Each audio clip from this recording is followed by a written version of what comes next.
we seized the most fentanyl in the history of the Polk County Sheriff's Office, 5 kilos. Now that's not something we brag about. The question is, why is there 5 kilos of cocaine to seize? Why is there any, fentanyl to seize? Why is there any fentanyl to seize? You know, it's not bad enough that we got cocaine and methamphetamine. We got all kinds of illegal drugs. We got opioids, and then we've got fentanyl, which is a synthetic opioid. And we're going to spend a lot of time today rolling out the problem. Not only in Polk County is where we were able to make this seizure, but it's because we work with our colleagues. And I have standing with me today, Brandon Seeley, who's the group supervisor for FDLE. Come on up here. But I want to start out and kind of give you a little history of why we are where we are. This, folks, this is the San Miguel Town Hall, City Hall. And if you look closely, you can see there are a lot of bullets peppered throughout City Hall. This is the funeral and burial of one of the folks that was in the City Hall. They killed 20 people in the City Hall. 20. Did you hear what I said? And you said, oh my gosh, who did something like that? Well, I can tell you that it was the Jalisco cartel. Now here's a close-up, okay? Do you see the amount of bullets that was shot into this town hall? And this is during a business day why people are trying to take care of business in San Miguel. So at the end of the day, you see a town hall shot up. You see burial of some folks that were in the town hall. And you go, what's that got to do with your seizure today? Well, actually, it has everything to do with our seizure today. Because people want fentanyl or opioids, Mexico is providing them. How are these opioids, this fentanyl, getting here? Across the border, the porous border.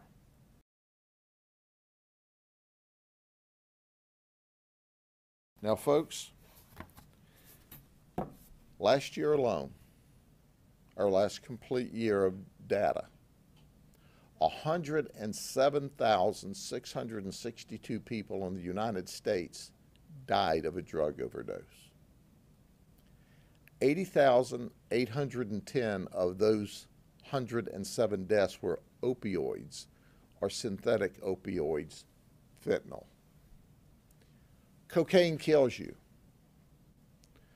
Methamphetamine kills you. But unless you have a horrific overdose, it kills you over time. It doesn't kill you DRT, dead right there. An overdose of fentanyl kills you DRT. This much fentanyl is a lethal overdose. Now you extrapolate that amount in your mind over 5 kilos or almost 11 pounds of fentanyl that the HIDTA team, our sheriff's office, FDLE, Border Patrol, our state attorney's office working together, we seized this amount of drug, the most ever seized in the county. The drug is coming across the border in a greater amount than ever. In fact, We are told by some of the heroin growers, the poppy growers that convert their poppies to heroin, that they're seeing a lesser amount of heroin, being able to sell a lesser amount of heroin from their poppies because the opioid has increased. The market has changed. Folks, listen to me. Listen to me clearly. 80,000 people died of an opioid overdose.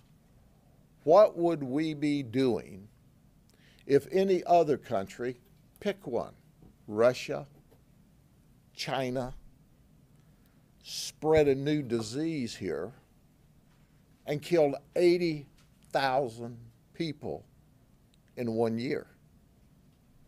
That's what Mexico's doing to us. And they're doing it through an open border that everybody wants to make a political event over. The criminals are no fools.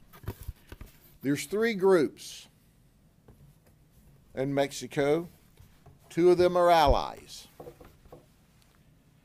This cartel, Jalisco cartel, is messing up the deal.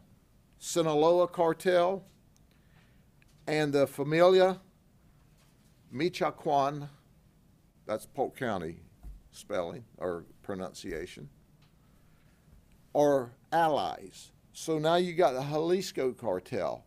They're the ones that shot up the city hall. Since the current president of Mexico has been in place, 18 mayors have been killed.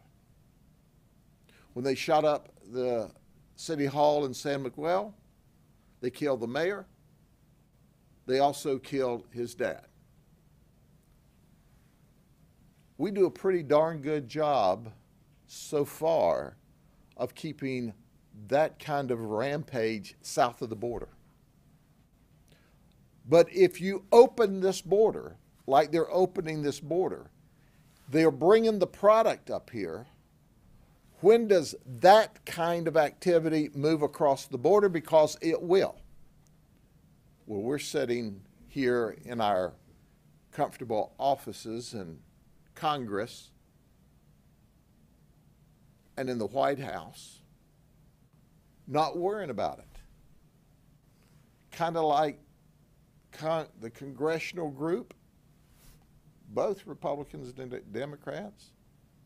The White House didn't worry as long as they were rioting in Portland and Seattle until they got to the Capitol building. Then it was a problem.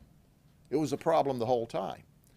If they continue to set in the position they are and continue to allow this fentanyl to come across the border, we're going to continue to have hundreds of thousands of people die needlessly.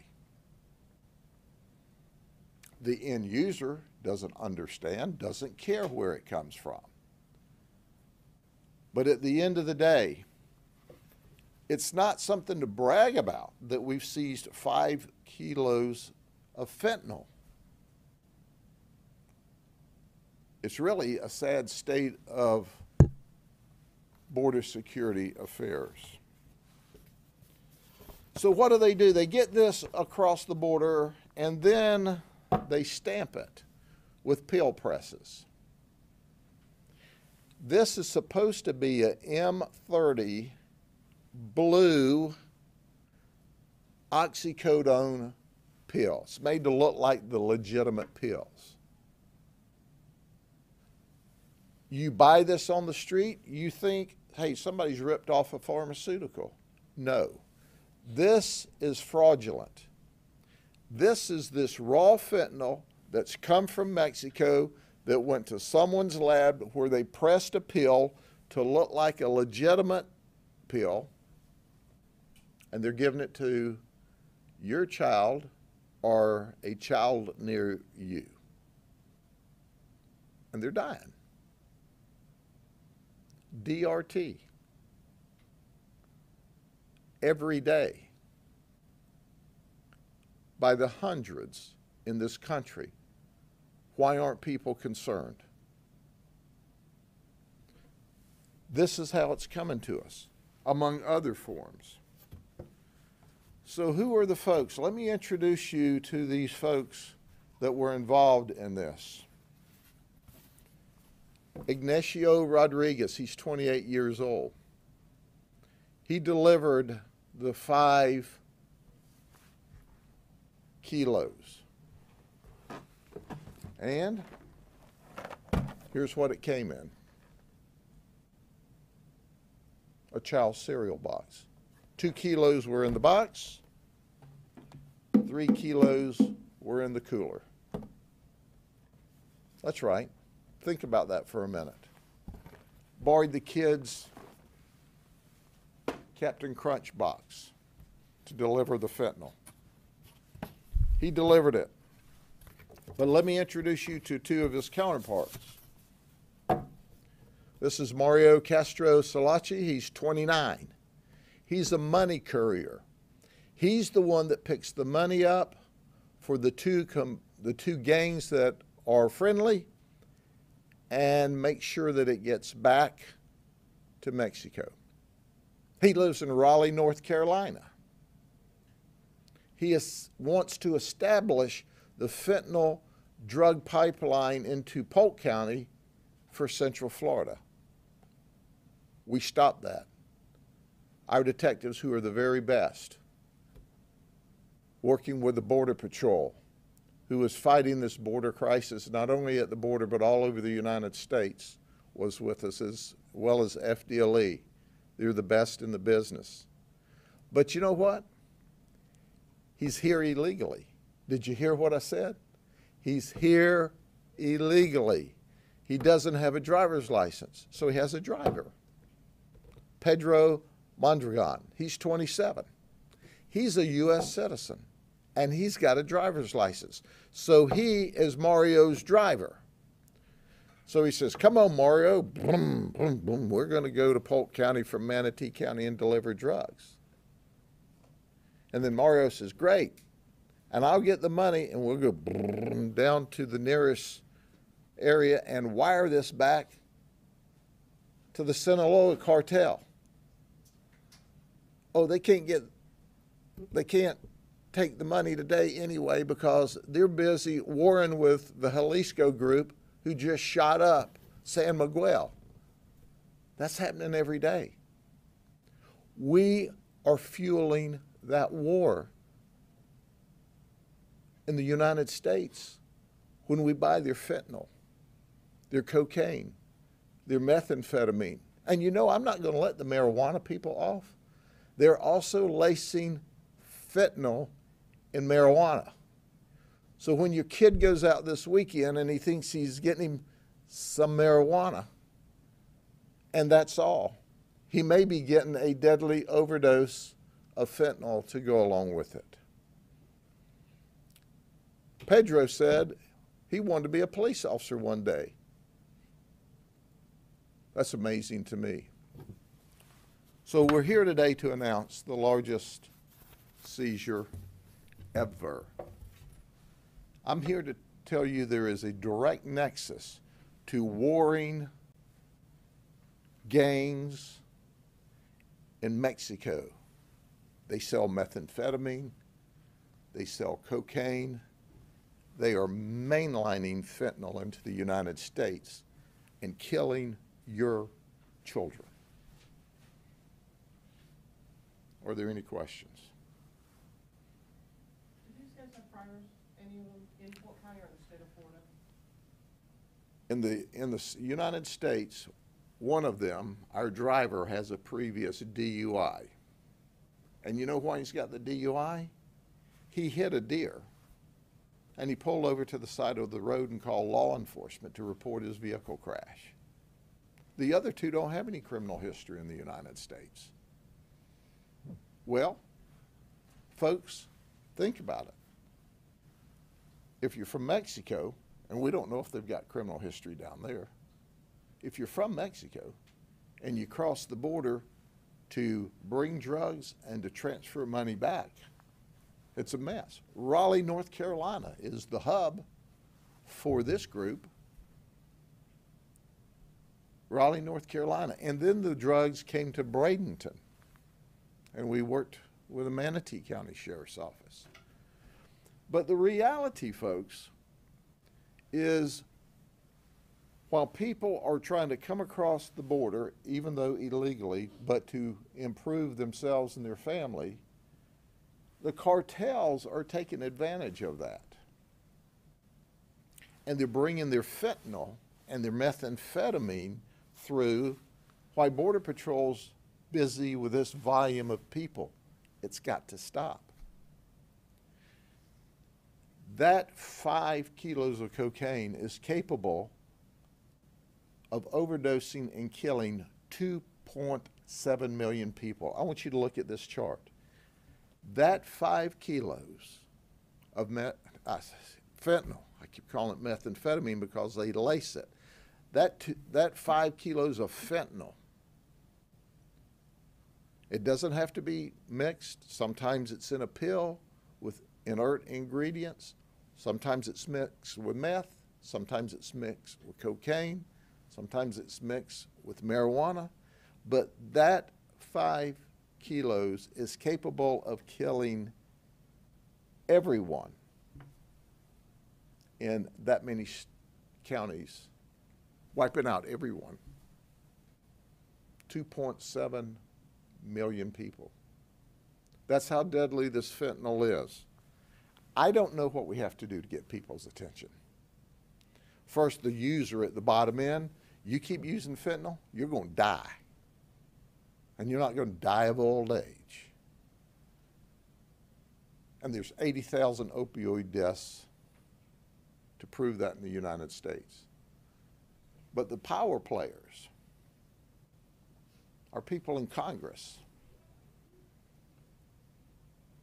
our federal power players, the president. If you don't stop this, you're helping kill a lot of kids and a lot of people in this country that shouldn't die.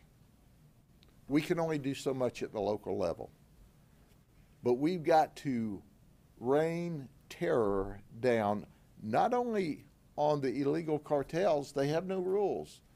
They'll kill 18 mayors. They'll shoot up city halls. We don't want that here, but that's a normal event in Mexico. But if we keep letting it leak across and leak across and leak across, and the drug floods across, eventually that will be here. Grady, is fentanyl something that dealers put into weed, for example, to make it more marketable, or is it something that people actually go out, hey, that drug has fentanyl, like do people actually know they're taking it? They usually buy the cannabis knowing it's laced with fentanyl. At least that's how they normally market it. But they get it by mistake. Or they get stoned and they get their piles of drugs mixed up. So they're pressing this fentanyl to make it look like oxycodone, legitimate pills.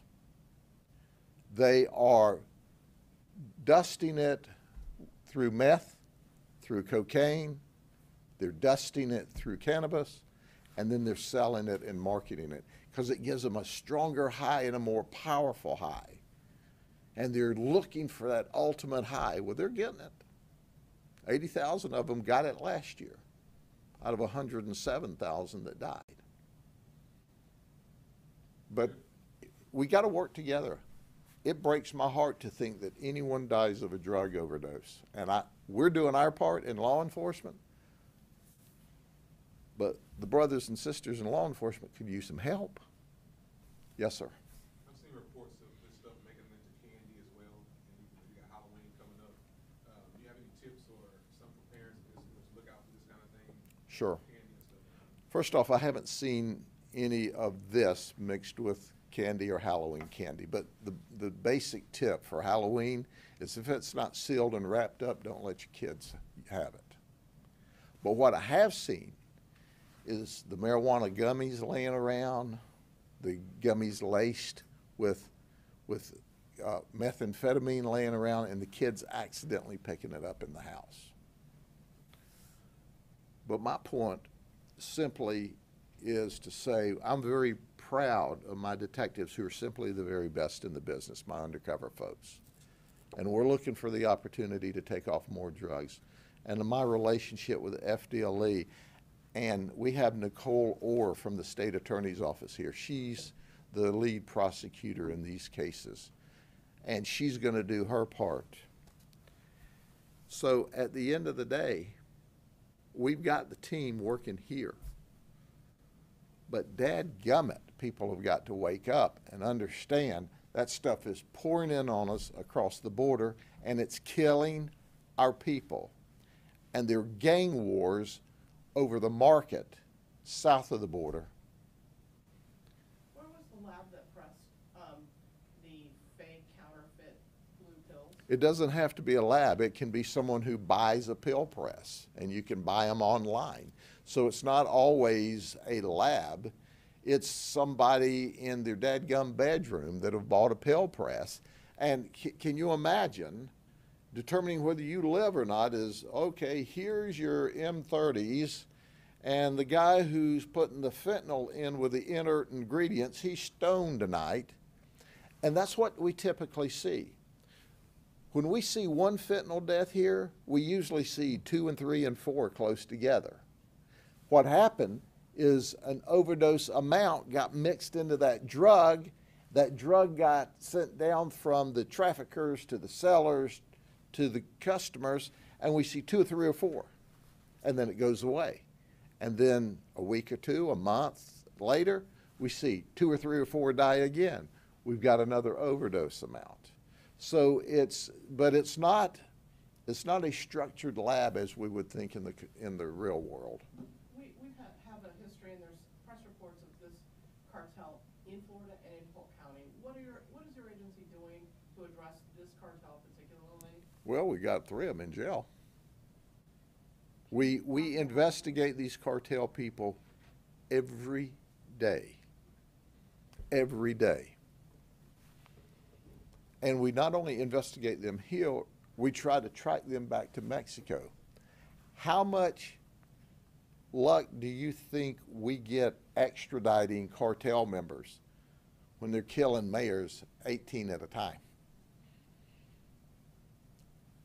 How you got to get someone to deal with them, take them in custody when we identify them, and get them to us, and that happens. But we were working a large meth operation a few years ago, and while we were down there with our undercover operatives in Mexico, they cut the head of the police chief off. That slowed things down a while. So my point is, these are very violent gangs, and if you get in their way, they murder you. They shoot up the entire city hall. Folks, this is not just people coming across the border because they want to do better for their community or for their family and their community. This is organized criminals that are flooding their fentanyl and their methamphetamine and their cocaine through the border. And dadgummit, we've got to make a political issue out of it where if this political party wants to stop it, then that one thinks we shouldn't. And that is wrong, wrong, wrong. Shame on all of you. They ought to toss all your butts out of office and get some people in there that want to protect that 80,000 people that are dying of an opioid death, or those 107,000. Any other questions? I can't think of another way to badmouth these guys, but if y'all help me out, I'll try. Y'all have a good weekend, and know this. We're going to protect your children. We're going to arrest these traffickers. We're going to send them to prison for a long time. But you know what we've done here? We've taken the competition away from another set of traffickers.